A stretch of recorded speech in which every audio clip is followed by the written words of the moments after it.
तर आज मी धनकवडीला जाणार आहे. त्याआधी बाबांचं दर्शन घेतलं आणि गोठ्यात जाऊन गंगारामचंही दर्शन घेतलं. पण इतक्या लवकर ही लेकरं रोजच उठलेली असतात. बालाजी दादा गोठ्यातलं शेण काढत होते. मग गंगाला कंस खाऊ घातली. हो, आम्ही दात वगैरे घासण्यात बिलीव्ह करत नाही. सकाळ सकाळी असाच ताव मारतो.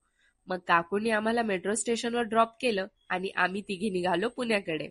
ट्रेन आली. सकाळचा टाइम असल्यामुळे रिकामीच होती. पुण्यात जाऊन आम्ही पहिले तर गेलो दगडूशेठचं दर्शन घ्यायला.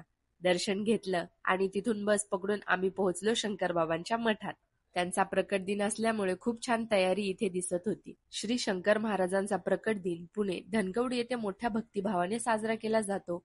या दिवशी महाराजांनी प्रथम दर्शन दिलं म्हणून तो प्रकट दिन म्हणून ओळखला जातो.